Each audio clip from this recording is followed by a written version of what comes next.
So after we filtered the database for some of these characteristics, we looked at 290 possible properties for conversion, and that equated to 4,528 possible units, which is a more important number. And then in terms of the foregone tax revenue between 2013 and 2017, that figure was around $3.4 million. So if I do it per unit, you get $764. And then if you do it per year, per unit, then you have $153. And I guess the most important figures within this table, looking at the total foregone revenue relative to city property tax revenues. So in fiscal year 2017-2018, Redwood City generated $47.7 million from property tax revenues.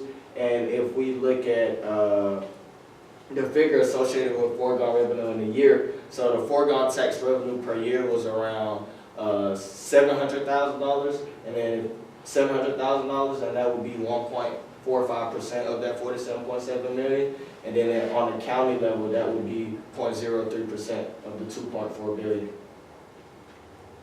So lastly, we mentioned a deliverable, talking about a flow chart that shows the process from commercial ownership to nonprofit housing. So if you guys in the room were to be non-landlords and you wanted to transfer property to a nonprofit, a 6-month escrow begins, and that's basically a third party being involved to handle some of the finances around maybe a bond or trust or something like that. And then you have a renter form, so they want to gauge whether or not you have good history with renting or whatnot. And then after that, we get into funding, talking about money. So actually, once you get into talking about securing city funding and county funding in terms of affordable housing, sometimes you're deemed to be more credible when you do secure funding from the city and the county. And when talking about nonprofits that are publicly financed, usually they want to see whether or not you did secure city funding, county funding, etc. But if you're exclusively privately financed, then you just have to worry about securing private funding, and in the context of our area, maybe looking at some of those tech giants, etc. And then the most difficult process, I would say, within the flow chart was around inspections. Christina emphasized this a lot, and they happen in a 3-month time span, and there's a 2-day notice before each inspection, but they don't give you a schedule, so 1 could happen this week, and 2 could happen next week, and 3 could happen the week after. So this is a part in the process where maybe we can accelerate or, convince the city to maybe just have a more robust schedule where people actually know when they have to do inspections. And one thing that we learned within this is they also do a 1-cone penetration test, which actually looks at the soil levels to see whether or not the soil levels are toxic from previous tenants. And Christina specifically emphasized that this was a tedious process in a way, or she felt as if it's something that they didn't necessarily need to do. And then after that, you just have to make sure that there's no bad publicity, bad advertisement with the property, meet other regulatory agreements, and make sure that both parties, especially both parties, are educated on tenants and managing affordable housing. And then after that, the nonprofit faces the property tax exemption, which in most cases, most properties will be fully exempt. But if you're exclusively privately financed and the property assessed value is over $20 million, then you face some of the implications of Prop 13, which is just your tax to is a 1% cap on how much you can be taxed. And these are some of the potential partners. In Christina's case, she actually transferred her property to HIP Housing, and these are nonprofits that are known to have skin in the game, or they do a lot of the housing development within Redwood City or neighboring jurisdictions. In terms of limitations, once again, the database, there's limits when it comes to the database. There isn't any particular database where you can just go in and identify the number of NOAA units. And we're also unable to predict or forecast when NOAA landlords are willing to transfer property to nonprofit housing or nonprofit ownership. And if we think about, how lucrative it could be to hold on to your property, or you just may want to transfer that property to your kids or your grandkids, and considering the Bay, how some land, there's not enough land sometimes, and you can't build on certain land to deal with nature or whatnot, maybe you may be more inclined to hold on to that property. And then, as I said, there are a lot of different like market constraints, talking about land value, land acquisition, etc. And most importantly, funding. When you talk about the money, it does cost a lot of money. Going back to the earlier slides, $500K per unit for a market rate, $700K per unit for affordable rate. You're talking millions and millions of dollars. And even when you go back to the slide which Janelle mentioned, the median home value in Redwood City is $1.6 million. We can't expect the government to subsidize $1.6 million for each individual. So now we're going to move towards our summary. So just a basic understanding of the type of issue areas we tackled and the recommendations and how they intersect. So for the business license, again, we had tackled the data issue and the revenue component of the presentation with rights of notification and first refusal. Again, the data shortage and reducing the rate of displacement. With the property transfer nonprofits, we have, again, tackling the reduction of displacement. And finally, with the survey, again, tackling the data shortage. So just giving a brief overview of kind of what we discovered and how these recommendations can tackle each of the issue areas that we identified in the beginning of the presentation. So now we're going to go back to the evaluation criteria that we mentioned at the beginning of the presentation and see how they apply to the different recommendations that we have. So again, just to remind you all, for efficiency, we did define that as allocating housing optimally by minimizing the different costs. And for effectiveness, again, that is, does this recommendation actually retain different NOAA units, or NOAA properties, excuse me. So if we do just a general scan, in terms of efficiency, all recommendations do exhibit high levels of efficiency, but in terms of effectiveness, for the property reclassification and transfer, it does show medium feasibility or medium effectiveness, because we not necessarily know whether or not individuals or landlords would be willing to give their properties up to nonprofits. So due to that factor, we're not sure if it does exhibit medium levels of effectiveness. And then for the survey, again, the major outcome of the effectiveness of the survey is due to the response rate. So if we're not able to get a response rate that gives us an accurate understanding of the motivations and the barriers that landlords face in terms of maintaining permanent affordability, that definitely can be a drawback for the typical landlord survey. So now we'll move into feasibility, and I'll just restate the definition we used for this. So when we're looking at political feasibility, we're looking at whether the policies will be voted in favor by the City Council or the residents of Redwood City, depending on which vote is required. When we're looking at legal feasibility, it's looking at legal constraints. When we're talking about economic feasibility, we're looking at whether relevant stakeholders will see the benefits as outweighing the costs. And when we're looking at financial feasibility, we're looking at the costs associated with implementing these policies and how much that is. So as you can see here, the feasibilities are more spread out across the board, and I'll walk you through each of them one by one. So when looking at the business license, in terms of the first step, which is just adding the line on the business license application, asking for gross receipts, that one is generally has high feasibility. The only hesitations we have is when it comes to reforming the tax fee schedule, and that's because it would require a vote from the residents, and we don't have information on the public's opinion towards this, and they might not see this as particularly helpful if they see this as punitive in some way. We're looking at the right of first notification, so just having a notification system where these properties indicate towards the city that they're trying to give up their property. We think this is generally quite feasible, but when looking at the right of first refusal piece, feasibility tends to be low, and this is because of various factors, including one of which is like looking at the economic feasibility. It was highlighted to us that not every stakeholder within the city might view this policy as helpful, in particular realtors, and we don't know how they'll particularly feel about this because of the housing market and wanting to move forward with that. And getting at financial feasibility, once again, that's because of the average cost associated that we're able to calculate, which Naomi mentioned earlier, is about on average $18.4 million, which is quite a high number. So when we moved to our next recommendation, which was the property tax reclassification and transfer to nonprofits, it's generally quite feasible. The only hesitation we had once again there was the costs associated with it, which once again linking back to the right of first refusal, with that average cost of 18.4 million is quite high. And with the landlord survey, this is possible. It has been carried out by various cities like Seattle. The only hesitations we have there in terms of the feasibility is what Janelle mentioned earlier, is limitations, is concerns around data sharing, and also just looking at political, when looking at different residents within the city, they may not have a good response rate if they see this survey as something that's going to be used to further regulate them in future. So now we're going to move into our future considerations. So to wrap up, we had a couple of considerations for the committee.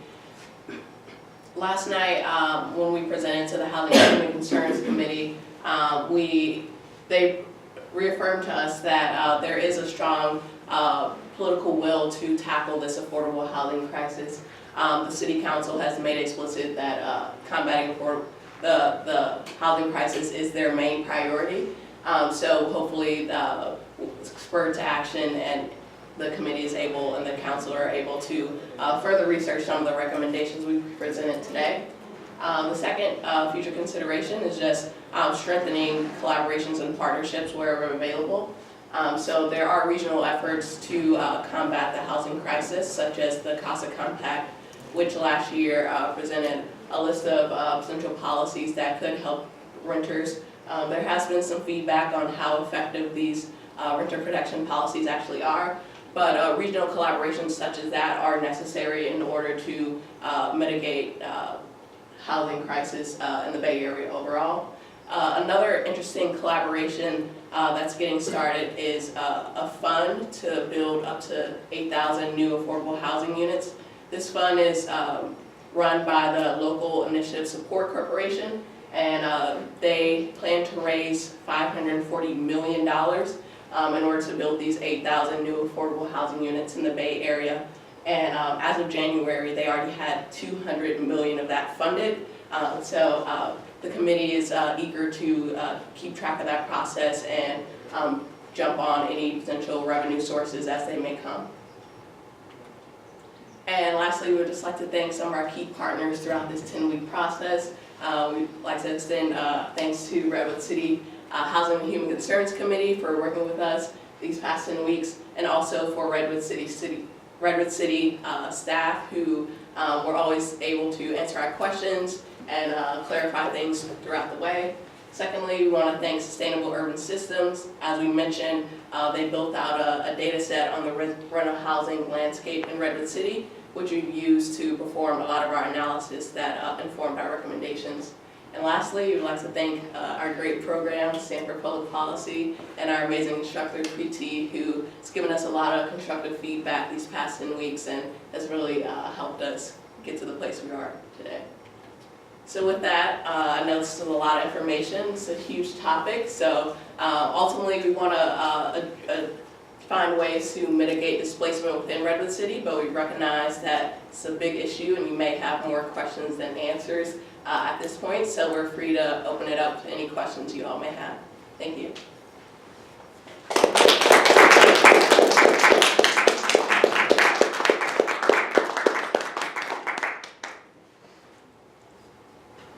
That was great, thanks. Very good. So, just a first question, which was, why does it cost more, and by the way, I was taking notes, not writing emails. Why does it cost more to build affordable housing than it costs to build market rate housing? It just seems odd that it's $200,000 a unit more to build affordable housing. Yeah. So when we interviewed Redwood City staff, they mentioned like prevailing wages, and those affordable housing units also needed to meet like green requirements or whatnot. But Preeti also had a meeting where I guess there was a lot of controversy around prevailing wages, which you could answer better, but. Yeah, no, I think they're higher standards when you're building, because it tends to be nonprofits that are primarily acquiring the funding and building it. they're held to higher restrictions about making sure every employer, they're paying union wages, all of the properties have to meet like California green requirements that market rate ones don't. And it's just a lot costlier process, and because the funding packages for affordable housing often require 7 to 8 different financing groups, those costs of coordination drive up the price.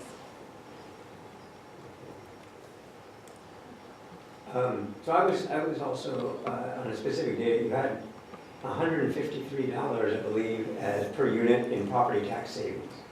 That's from the exemption from property tax? No, that's 153 per unit per year. Yeah. Yeah, per year. That you would lose. That you would lose. That seems really low. Yeah, it seems very low. And the figure associated with that was like 692 thousand within the year. But once you divide it per unit, then it's around that. It still seems low given property. We didn't get into Prop 13, so remember, one of the definitions of a NOAA unit is the fact that it's an older property. So most of these properties have been owned for many, many years, so their assessed value is artificially low Yeah. because the owners have Right. been benefiting from an assessment whenever they purchase the property. Right. But when they transfer transferred, yeah, isn't it transferred at the market rate? It isn't. No, it So isn't. nonprofits are not subject to, for properties that are, and this was on one of their slides, so properties that are assessed at under 20 million are not subject to property tax. So because the analysis that Naomi had done showing that the average sale price would be about 18.4 million, I don't know if you guys can go back to that slide. When a nonprofit assumes ownership, they are exempt from property tax if they're providing deed-restricted affordable housing.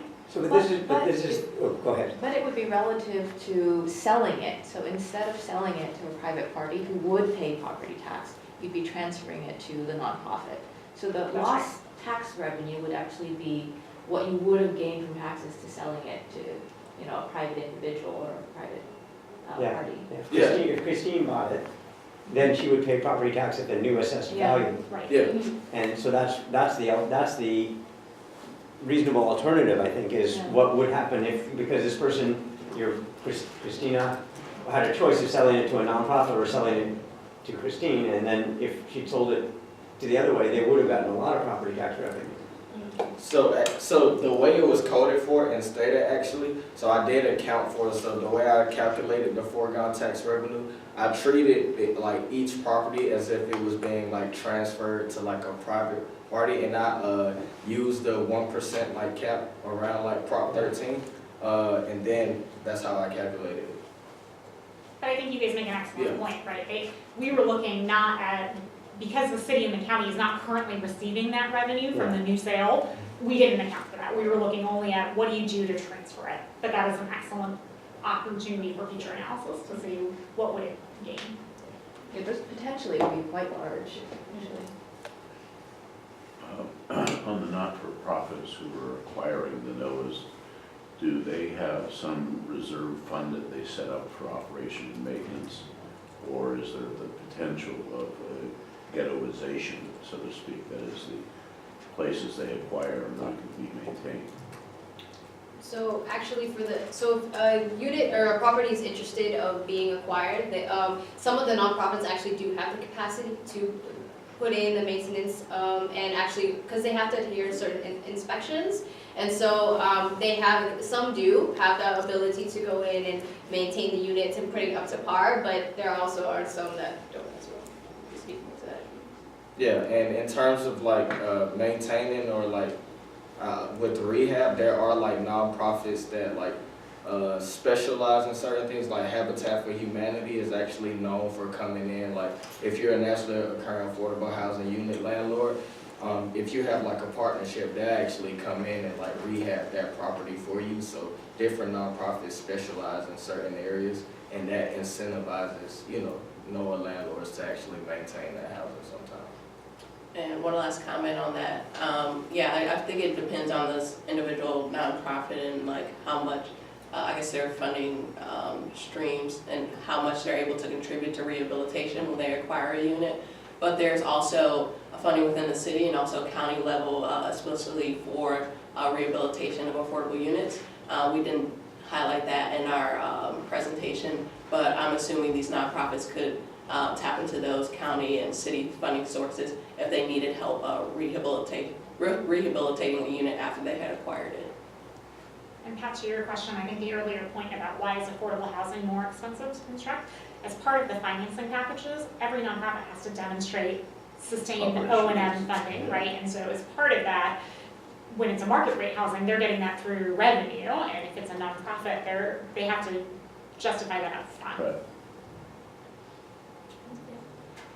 Right. Thanks for this. This is so cool. I worked a little bit with New York City has like a third-party transfer program, which uses instead of NOAA housing, it uses tax foreclosure properties. But the same idea of transferring to nonprofit has been working really well. My question is actually about the business licenses. So when you say gross receipts, does that mean like essentially the rent data? Yeah, so when applied to residential rental properties, their gross receipts are the rental revenues that are being received. So that's why it would help to build like that data set that we need to see what rents are being charged specifically, since the amounts we had now are kind of pulled from different databases like the ACS, but like that's not necessarily specific to units. You can't pinpoint each unit and see how much they're charging per unit as it stands. So you're saying if you have the business So if license, you you can have- pick apart the... Yeah, because all of the multifamily residential units who we defined earlier are the scope of what our strategies are trying to get to. If they disclose this, then you can see how much rental revenue is being charged, and we can have like the data set that's been missing.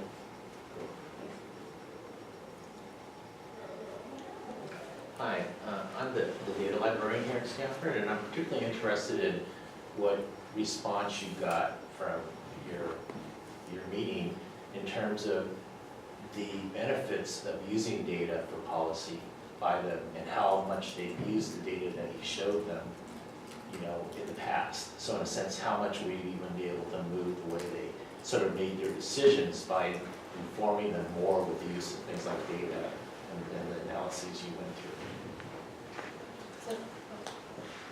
I think like a huge problem was that they didn't have a lot of data, or it's like a lot of different data sets, and we had to go in and actually, you know, define characteristics and identify these units for them.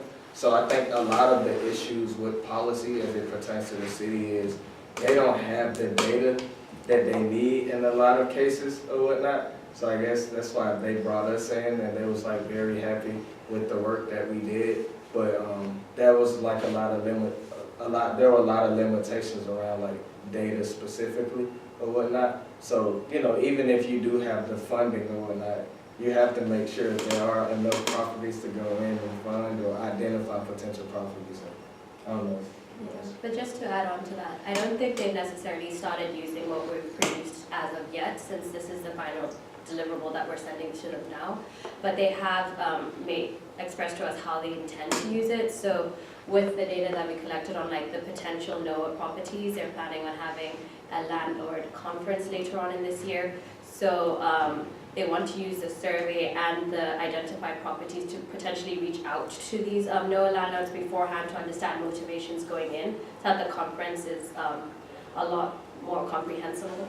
And in terms of the business license, I know this is something, I didn't mention this before, but it had been already something they've been considering looking at. So I think these numbers will help them push to the city council how this would be beneficial. So I think they have it in the plans to use the data later on, but we don't know how they've used it as of yet.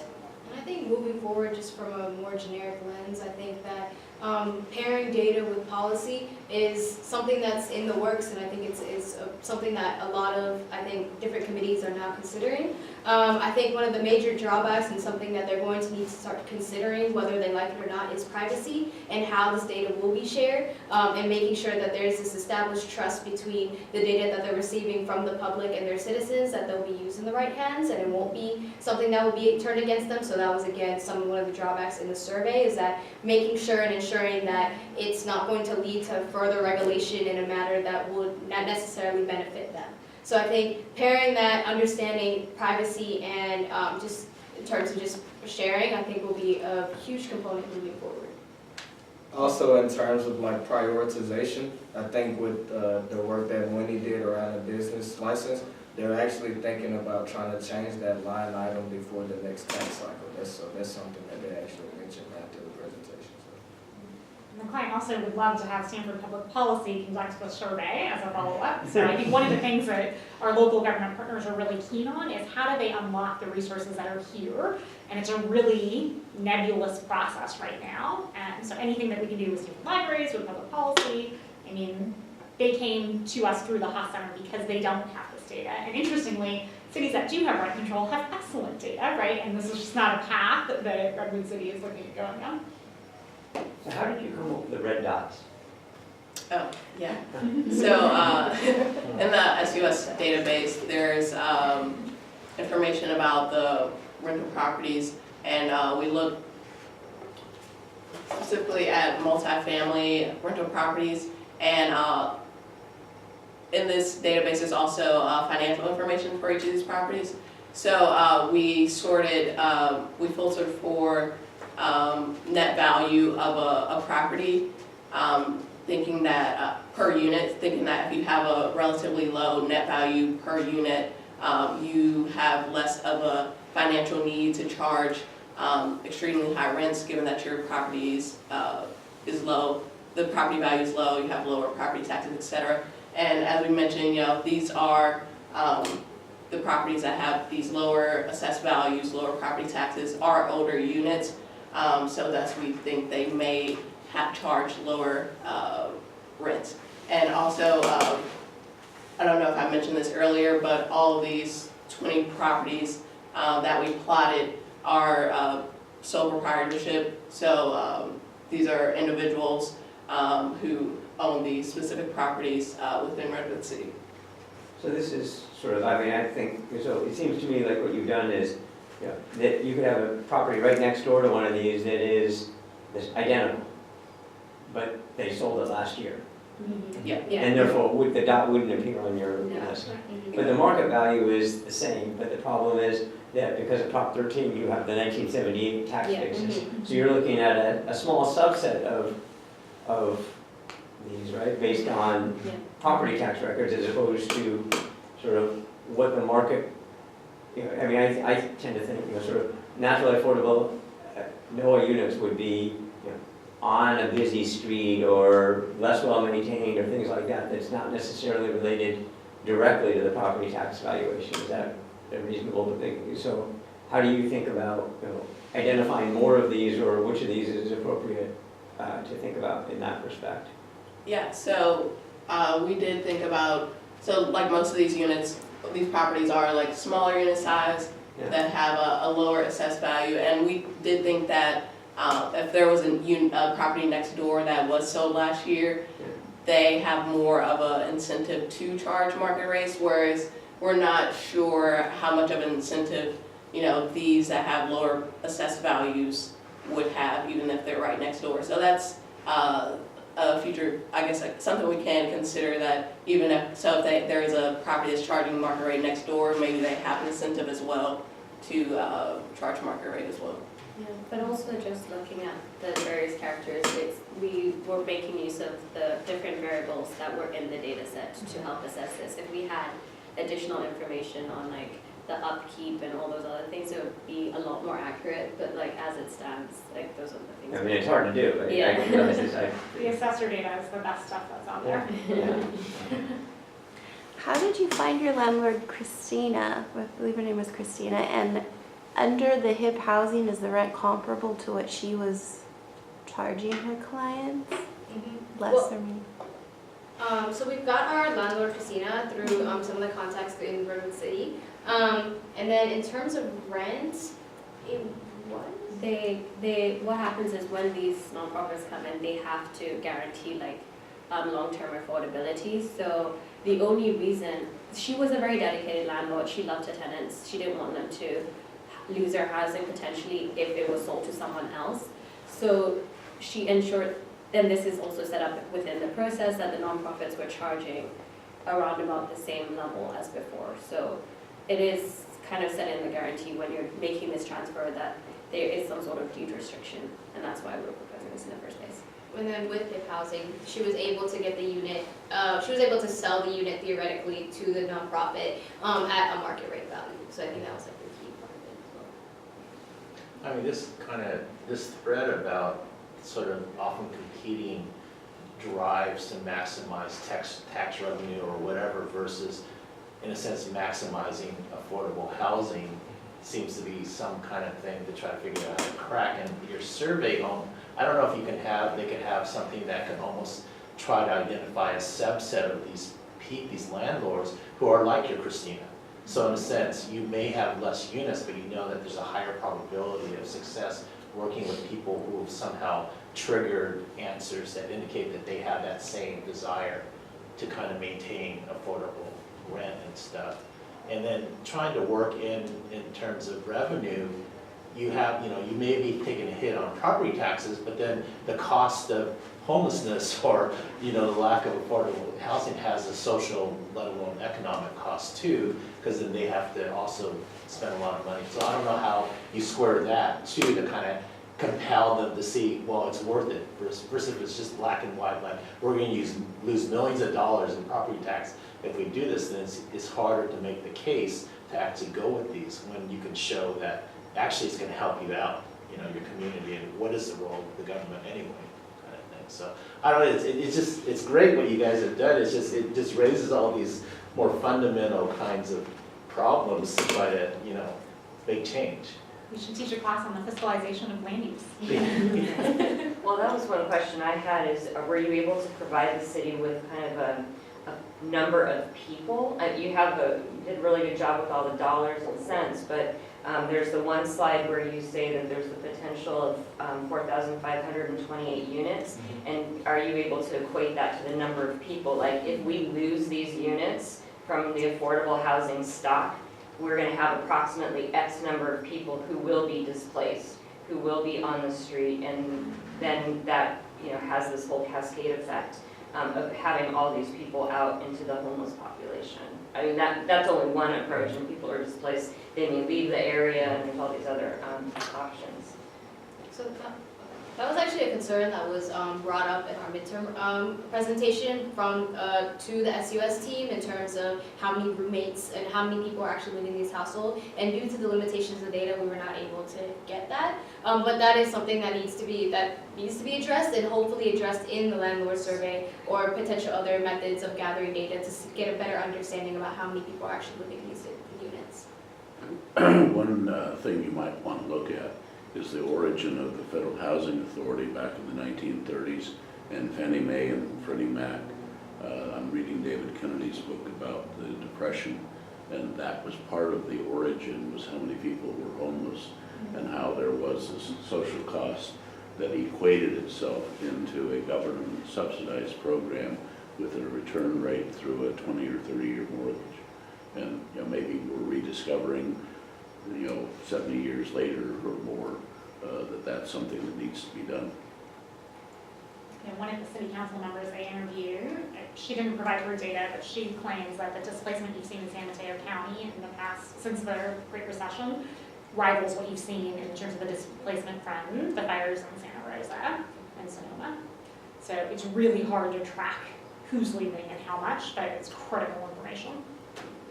Do you know the homelessness rate in Redwood City?